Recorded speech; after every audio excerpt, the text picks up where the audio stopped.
स्वागत है आपका एक बार फिर से विलायत न्यूज़ के इस खास प्रोग्राम में, जिसमें हम दुनिया जहान और ख़ासकर इस्लामी वर्ल्ड की अहम खबरें आप तक लेकर आते हैं।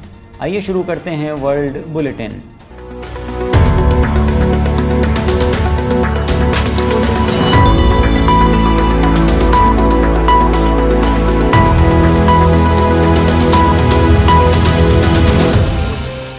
खबरों की शुरुआत करेंगे ईरान द्वारा उस ऑयल टैंकर की जो 26 मई को IRGC के बलों द्वारा अपने कब्ज़े में लिया गया था।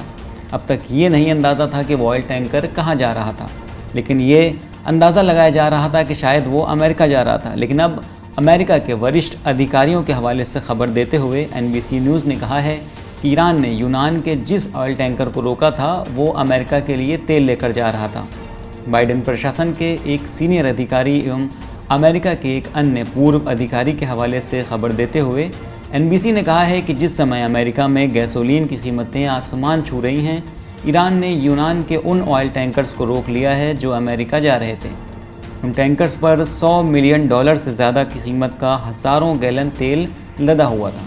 NBC ने अपने सूत्रों के हवाले से खबर देते हुए कहा कि मई के अंत में यूनान का प्रूडेंट वैरियर टैंकर इराक से टेक्सास के लिए जा रहा था। ईरान ने अमेरिका जा रहे इस टैंकर को फारस की खाड़ी के अंतर्राष्ट्रीय जल क्षेत्र में रोक लिया और अपनी समुद्री सीमा में ले आया।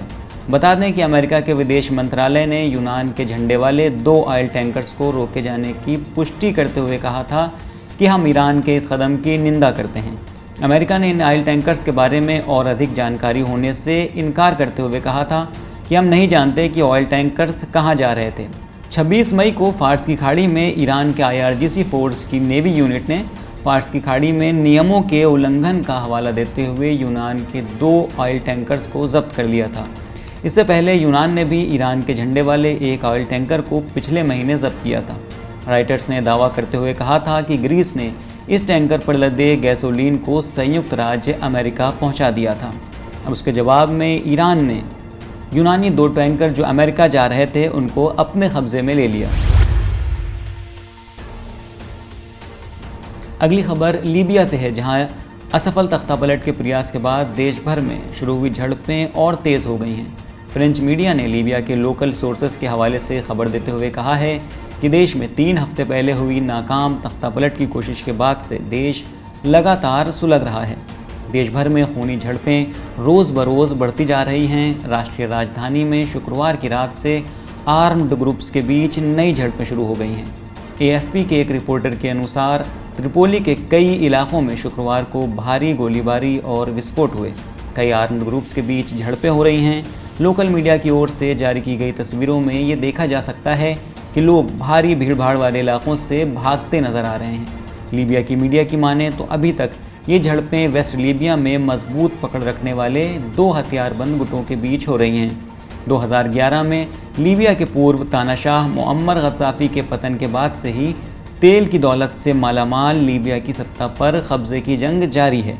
पिछले महीने ही देश के वरिष्ठ राजनेता फतही बख्शाह ने कार्यकारी प्रधानमंत्री के खिलाफ बगावत करते हुए ताकत के बल पर सत्ता पर कब्जा जमाने की कोशिश की थी, जिसके बाद कार्यकारी प्रधानमंत्री अब्दुल हमीद और फातही के समर्थकों में हिंसक झड़पें शुरू हो गई थी, जो फिलहाल जारी हैं।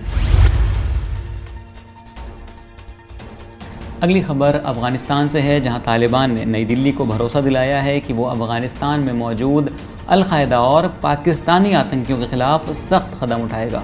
हिंदुस्तान टाइम्स की रिपोर्ट के अनुसार तालिबान इन्विटेशन पर अफ़गानिस्तान गए भारतीय डेलीगेशन ने तालिबान के विदेश मंत्री आमिर खान मुत्तकी समेत तालिबान के कई नेताओं और मंत्रियों से मुलाकात की थी।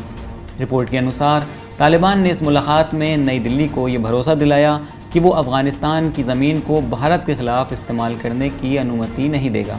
तालिबान ने कहा कि हम अपनी ज़मीन से अल-कायदा या पाकिस्तान के आतंकियों को भारत के ख़िलाफ़ कोई हरकत करने की इजाज़त नहीं देंगे। साथ ही सटीक जानकारी मिलने की सूरत में उनके खिलाफ स्ट्रिक्ट एक्शन भी लिया जाएगा। हिंदुस्तान टाइम्स की रिपोर्ट के अनुसार तालिबान के इन्विटेशन पर अफ़गानिस्तान गए भारतीय डेलीगेशन ने तालिबान के विदेश मंत्री आमिर खान मुत्तकी से मुलाकात के बाद रक्षा मंत्री याकूब और गृह मंत्री सिराजुद्दीन हक्कानी से भी मुलाकात की थी, लेकिन इस मुलाकात को सीक्रेट ही रखा गया था। बता दें कि ये मुलाकात राष्ट्रीय सुरक्षा सलाहकार अजीत डोभाल की ताजिकिस्तान में एक इलाकाई सुरक्षा बैठक में रूस, चीन, ईरान और मध्य एशियाई देशों के अपने समकक्षों से मुलाकात के बाद हुई। अजीत डोभाल ने इस बैठक में अपील करते हुए कहा था कि हम इलाके की शांति और सुरक्षा के लिए खतरा पैदा करने वाले आतंकवादियों से निपटने के लिए अफगानिस्तान की क्षमता को बढ़ाएंगे। अगली खबर सीरिया की है, जहां सीरियाई संघर्ष में आतंकी संगठनों को खुलकर हर तरह से समर्थन करने वाले रजब तैयब अर्दोगान की उत्तरी सीरिया से संबंधित योजनाओं को दमिश्क ने सख्ती से ठुकरा दिया है।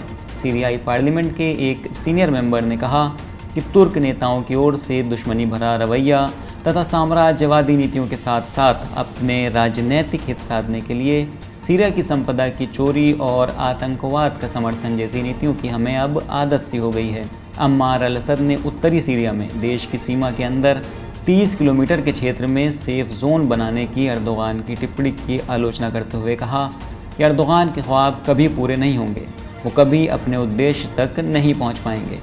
अल-असद ने कहा कि अर्दोगान आतंकी समूहों का समर्थन कर रहे हैं ताकि पड़ोसी देश की सरकार को अपने अधीन ले सकें।